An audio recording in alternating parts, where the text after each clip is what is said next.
Hello everybody, my name is Marina and it is my pleasure to welcome you to my very first YouTube video. I'm finally here, you guys. It has taken me 2 years to come to this decision and I'm glad I'm finally here. It is such a pleasure to have you here. On this channel, I'll be sharing with you what my life has been like post-migration. So 3.5 years ago, I uprooted my entire life from Nigeria with my family and I made the move to Saskatoon, Canada. That's where I live, that's where I'm making this video from, and I'll be sharing with you what my life has been like post-migration. Immigration is not for the faint-hearted. I'm just gonna put that out there. Like it's tough work being away from what you're familiar with, being away from your regular support system to literally start your life all over again. So I'm going to be sharing with you what life has been like since then. Also, I would say I've been on a journey, like a personal journey to finding myself, to loving, accepting, and just being comfortable with my true authentic self. And I'm going to be sharing with you guys as well what that journey has been like. It's going to be a fun ride, you guys, and I'm glad you're here already. Please subscribe, please leave me a comment down below, you guys. This is me out of my comfort zone, so I just need you to just say something nice. Let's be nice, okay? I mean, the world is already very hard, so let's keep it civil, keep it clean, keep it, you know what I'm trying to say, right? Okay, you can tell I'm nervous, but hey, we're here. So we are going to be here. Oh my god, who sent me a message? Should I just stop this here, let everybody go home? Okay, no, too late, we're already here. So thank you again for joining me. So today I'm just going to give you a brief background about myself. I am originally Nigerian. I moved here in 2016 with my husband and 2 children, and my son is now 6 and my daughter's 5. They were 3 and 2 at the time we landed, and you guys, it was a lot. As you can tell already from the title of the video, I'm just going to be sharing a bit of our immigration story, what it was like, the process, and how we eventually got here. So the first time we ever talked about moving out of Nigeria was sometime in 2013, I believe. Towards the end of 2013. Now before that, I've always been pro Nigeria. Like, for the people who know me know that I am still very passionate about Nigeria. I was the one who wanted Nigeria to work. I was the one who would push myself. What can I do to make it different? When I was in university, I joined a club. It was called Nigerian Investment Valiant. I can't forget. And it was put together by somebody who I consider my friend, my big brother. Shout out to you, Zuberu. He put that together, and a number of other very young and passionate Nigerians came together and were like, we want to make a difference. Like, that's how interested, that's how passionate about Nigeria I was. I think it started to scare me when I started having children. Like, it was scary, guys. Like, just thinking about the experiences that I had and how it didn't seem like the solution was in sight. And it didn't seem like, it was just hard. It was just hard wrapping my head around the things that were happening at the same time at that period.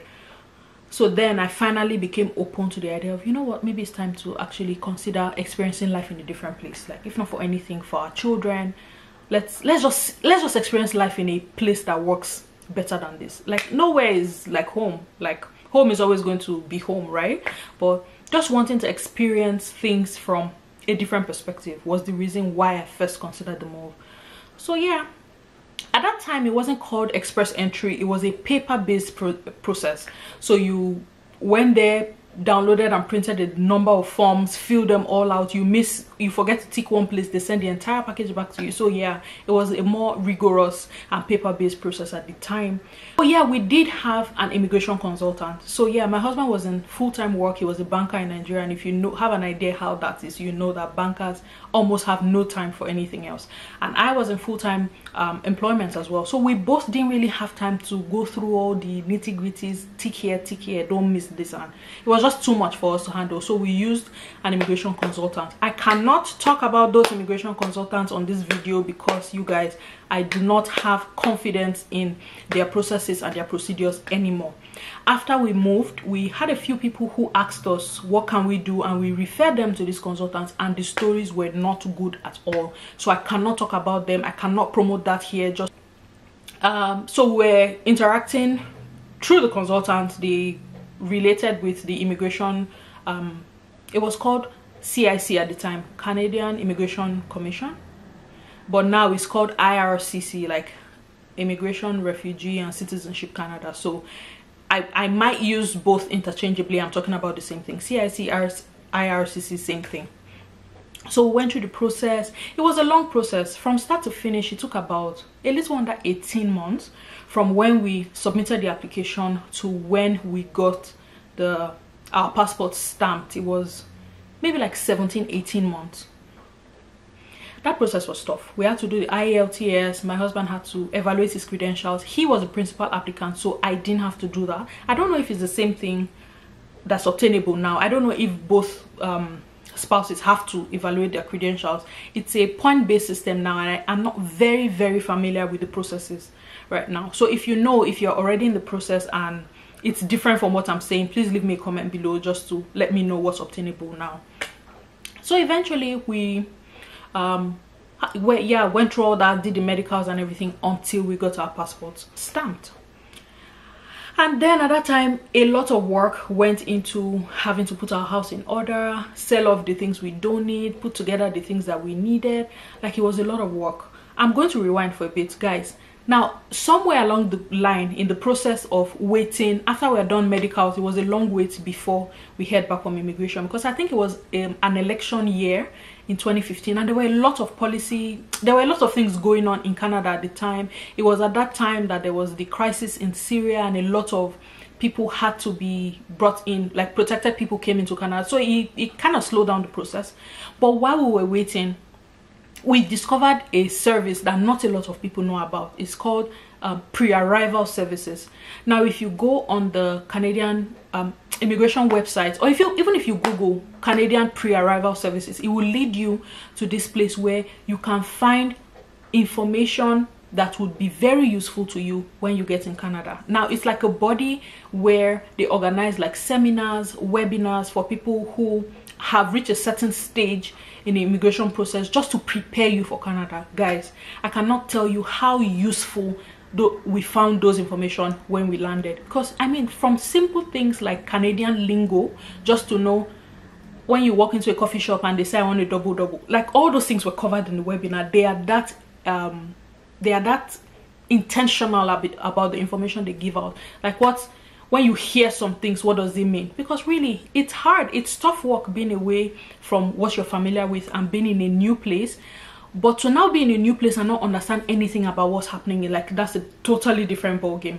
So I found that those services very useful. We got assigned to like a caseworker, somebody who was acting like a counselor for us, who would reach out to us. We had one-on-one communication with this person, so we could ask them questions about, okay, what do you advise about where to land? What do you advise about this? What's the best thing to do here? So the information we got from those people, to a very large extent, influenced some of the choices that we made when we got here.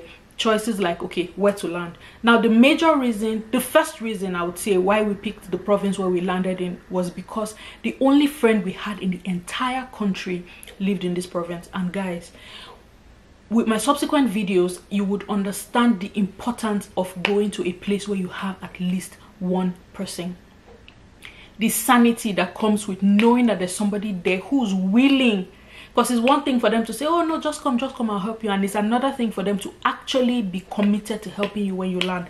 Two different things. They are very different. And guys, I'm going to explain. Sometimes it's not from a place of wickedness. It's just a lot for somebody to take on extra responsibility, even if it's for one person. We will get to all of that in subsequent videos. So that information I found very useful. If you're already in the process of migration, if you're already in the process of migration, you have reached a certain stage, then you qualify, you become eligible to access pre-arrival services. It's something I advise everybody to look into. If you're looking to move, please look into pre-arrival services and take advantage. Yes, I would say take advantage of the pre-arrival services and take advantage of all the information you will find there. It's information that will be very beneficial to you. So guys, I would say the most stressful part of the immigration process for us was the actual trip. Like I mentioned, my kids were 3 and 2 at the time where we made this move. And you know how it can be with toddlers, carry me here, I don't want to walk there. And so it was tough work. We traveled from Abuja to Istanbul in Turkey, and then to Toronto, and then another 3 hours, excuse me, and another 3 hours to Saskatoon where we live. So guys, it was a lot of flying, it was a lot of work, it was very tiring. By the time we landed in Toronto, you guys, you won't believe what happened. So we got out of the aircraft, got into the building, and walked into the area where, I mean, you go through immigration to be cleared. As soon as we got into the place, into the hall where we're going to be cleared by immigration, my 2 children, who had been cranky the whole time, because I mean they had just been confined in a plane for like nine hours. Yeah, the flight from Turkey to Toronto was about 9 hours. We just got out and 2 of them let loose, just started running everywhere, and I'm like, guys, calm down, calm down. After like 5 minutes, guys, my 2 children just started singing, "Now God win, now God win, now God win." No. Now, for those of you who don't know, Godwin was a very, very popular song in Nigeria in 2015, 2016. How my 3- and 2-year-old knew that it was appropriate to sing that song at that time when we are just landing in a new country. My God, you know what I did? I stood in one corner and pretended as if I didn't know 2 of them. It was so, that song was so on point, it was so apt, like at the very right time. Someone just started singing, "Now God win." Now my husband and I looked at each other like, babe, whose children are those? I don't know them all. You know, so that was very funny. And then immigration clearance was fast. Immigration clearance was very fast. We went through the processes quite quickly, and then we got our SIN numbers. We were able to do that at the airport. Not everybody is able to do that. We did that at the airport, and then went through customs, and they searched our bags just to be sure we're not bringing in any contraband. There are some things that are not allowed, like you can't bring meat products into North America. That one I still remember. I didn't even know there was meat in my bag. My honorable mother, God bless her soul, packed dried meat in the bag. It was when we got to customs we realized that there was meat in there. But hey, it's not allowed. So if you're looking to land soon, you can't pack any kilishi, anything meat products, you cannot bring it in. If you're bringing fish, it has to be absolutely dry. It can't have any worms or anything inside. If they see that, they're going to take it off and throw it out. And then 2 hours after that, we got on the last flight and landed in Saskatoon, Canada, and I've been here since then. Guys, I've tried to summarize what happened in a space of maybe 2 years in 15 minutes. So of course there are lots of things I left out, there's a lot of things I compressed. Now, if there are specific areas you want me to talk about, if there's an area of all of this that I've explained, if there's anything that you want me to talk about more extensively, please leave me a comment down below or send me an email. My email is in the description box below, and I'll be more than willing to engage you. I want to hear from you. Like I don't want to do all the talking. I want this to be interactive. I want to learn from you as well. So tell me, are you considering immigration? Are you already in the process, or do you live in a country other than your country of birth or your home country? Please leave me a comment below just to give me an idea. What has your experience been like? Has it been crazy like mine? It's been a roller coaster for me, guys. Up, down, up, down. Like I really literally started my life all over from scratch, and I am more than, that's why I'm here, to share all that information with you, just so you don't make the same mistakes that I made and you can learn from my experience. So thank you very much for watching, guys. In my next video, I'm going to be telling you what it was like the next morning after we woke up. Now that's where the work starts, right? You have, oh yeah, the euphoria of, oh, I'm moving, you're finally landed. After you land, then what? So I'm just going to be sharing with you step by step what happened to us the next day. What do we do? How do we settle in? How do we make friends? How do we meet people? I'm going to be sharing all of that in my subsequent videos. Please leave me a comment. Like I said before, like the video, share it, invite your friends. It's going to be so much fun. Disclaimer, you guys. Disclaimer, I'm going to have to just put this out there. So I cannot promise that I will always be this sane in videos. No matter how hard I try, sometimes I feel like there's an alter ego inside that's not well, and she just shows up sometimes. She creeps out on me when I'm not looking. So guys, we are not going to be serious on this channel. If you are one of those people who take life too seriously and hold everything to your chest, this might not be the place for you, because the family where I come from, we try so hard, guys, but it doesn't work. We're not well. Some days our head used to shake small.